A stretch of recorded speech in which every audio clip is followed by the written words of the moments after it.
परमार्थ की पगडंडी, रॉय के साथ रोचक कथाएं।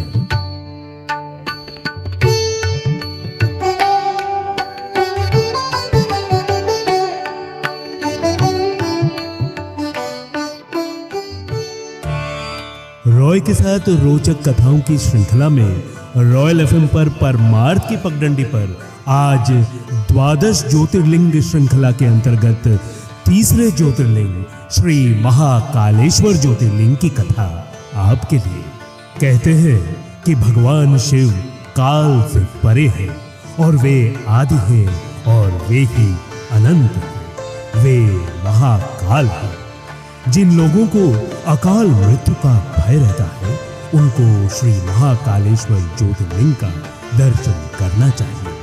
महाकाल की कृपा से अकाल मृत्यु भी टल जाती है। जिस पर महाकाल की कृपा हो जाए उसका काल भी कुछ नहीं बिगाड़ सकता है। महाकालेश्वर ज्योतिर्लिंग की जय हो। भारतवर्ष में भगवान शिव के 12 ज्योतिर्लिंग हैं जिनको श्रद्धा भाव से पूजा जाता है। इसमें से तीसरा ज्योतिर्लिंग श्री महाकालेश्वर है जो मध्य प्रदेश के उज्जैन नगरी में स्थित है। उज्जैन के भगवान महाकालेश्वर की ख्याति दूर दूर तक है। इस भव्य ज्योतिर्लिंग की स्थापना पर एक कथा प्रचलित है। अवंती नाम से एक रमणीय नगरी थी जो भगवान शिव को अत्यंत प्रिय थी। इसी नगर में एक ज्ञानी ब्राह्मण रहते थे जो बहुत ही बुद्धिमान और कर्मकांडी ब्राह्मण थे। साथ ही ब्राह्मण शिव के अनन्य भक्त थे। वो हर रोज पार्थिव शिवलिंग बनाकर उसकी आराधना किया करते थे। ब्राह्मण का नाम वेदप्रिय था जो हमेशा वेद के ज्ञान अर्जित करने में लगे रहते थे। ब्राह्मण को उसके कर्मों का पूरा फल प्राप्त हुआ था। वहीं रत्नमाल पर्वत पर दूषण नामक का राक्षस रहता था। इस राक्षस को भगवान ब्रह्मा जी से एक वरदान मिला था। इसी वरदान के मद में वो धार्मिक व्यक्तियों पर आक्रमण करने लगा था। उसने उज्जैन के ब्राह्मणों पर आक्रमण करने का विचार बना लिया। इसी वजह से उसने अवंती नगर के ब्राह्मणों को अपनी हरकतों से परेशान करना शुरू कर दिया। उसने ब्राह्मणों को कर्मकांड करने से मना कर दिया, लेकिन ब्राह्मणों ने उसकी इस बात पर ध्यान नहीं दिया। हालांकि राक्षसों द्वारा उन्हें आए दिन परेशान किया जाने लगा। इससे ऊबकर ब्राह्मणों ने शिव शंकर से अपने रक्षा के लिए प्रार्थना करना शुरू कर दिया। ब्राह्मणों के विनय पर भगवान शिव ने राक्षस के अत्याचार को रोकने से पहले उन्हें चेतावनी दी। एक दिन राक्षसों ने हमला कर दिया। भगवान शिव धरती फाड़कर महाकाल के रूप में प्रकट हुए। नाराज शिव ने अपनी एक हुंकार से ही दूषण राक्षस को भस्म कर दिया। भक्तों ने भगवान शिव से वहीं रुकने की मांग की और उनकी इसी भावना से अभिभूत होकर भगवान शिव शंकर वहां विराजमान हो गए। इसी वजह से इस जगह का नाम महाकालेश्वर पड़ गया, जिसे आप महाकालेश्वर ज्योतिर्लिंग के नाम से जानते हैं। श्री महाकालेश्वर ज्योतिर्लिंग पूरे विश्व में एकमात्र ऐसा ज्योतिर्लिंग है जो कि दक्षिणाभिमुखी है। दक्षिण दिशा काल और मृत्यु की दिशा होती है। इसलिए श्री महाकालेश्वर को समय और मृत्यु के देवता के रूप में पूजा जाता है। महाकालेश्वर ज्योतिर्लिंग का धार्मिक महत्व शिव पुराण में विस्तार से वर्णित है। श्री महाकालेश्वर ज्योतिर्लिंग भक्तों के लिए मोक्ष प्राप्ति का द्वार है। महाकालेश्वर की पूजा करने से भक्तों को सभी पापों से मुक्ति मिलती है और उन्हें मोक्ष की प्राप्ति होती है। शिव पुराण के अनुसार महाकालेश्वर का दर्शन करने से भक्तों को न केवल इस जीवन में सुख और शांति प्राप्त होती है, बल्कि मृत्यु के उपरांत भी भगवान शिव के लोक में स्थान मिलता है। एक अन्य पौराणिक कथा के अनुसार उज्जैनी में राजा चंद्रसेन का राज था। वो भगवान शिव का परम भक्त था। शिव गणों में मुख्य मणिभद्र नामक गण उसका प्रिय मित्र था। एक बार मणिभद्र ने राजा चंद्रसेन को एक अत्यंत तेजोमय चिंतामणि प्रदान की। राजा चंद्रसेन ने इसे गले में धारण किया तो उसका प्रभा मंडल तो जगमगा ही उठा, साथ ही दूरस्थ देशों में उसकी यश कीर्ति बढ़ने लगी। उस मणि को प्राप्त करने के लिए दूसरे राजाओं ने प्रयास आरंभ कर दिए।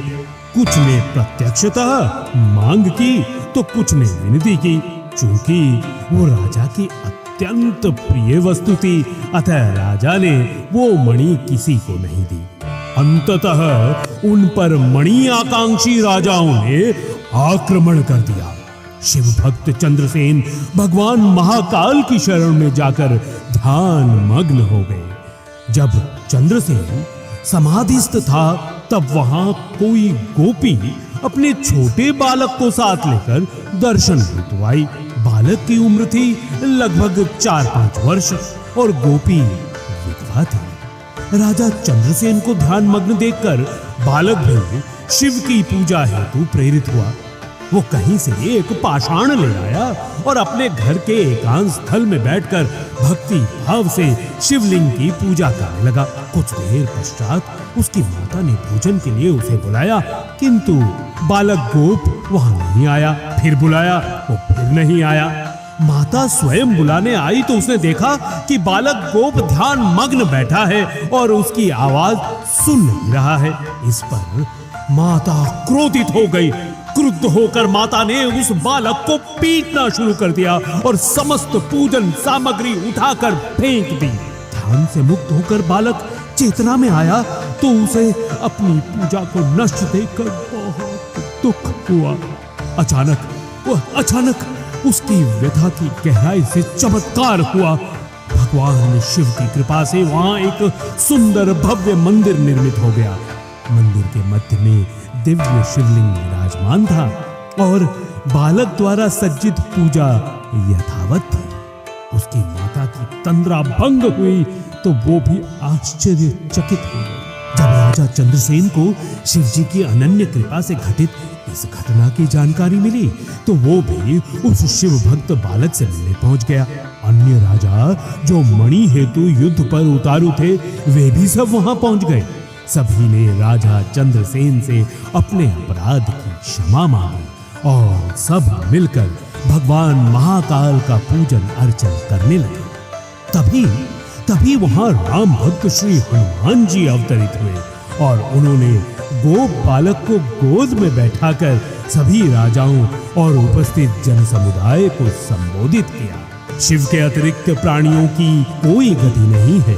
इस गोप बालक ने अन्यत्र शिव पूजा को मात्र देखकर ही बिना किसी मंत्र अथवा विधि विधान के शिव आराधना कर शिवत्व सर्वविद मंगल को प्राप्त किया है। ये शिव का परम श्रेष्ठ भक्त समस्त गोप जनों की कीर्ति बढ़ाने वाला है। इस लोक में ये अखिल अनंत सुखों को प्राप्त करेगा, वो मृत्युपरांत मोक्ष को प्राप्त होगा।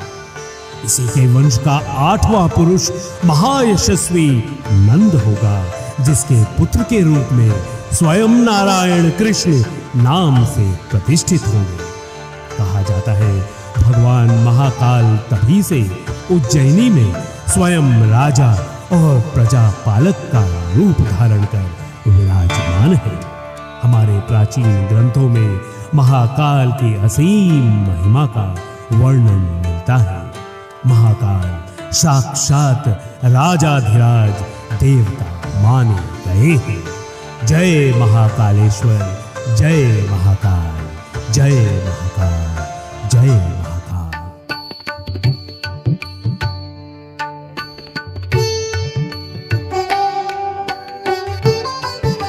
रॉय के साथ रोचक कथा परमार्थ की पगडंडी।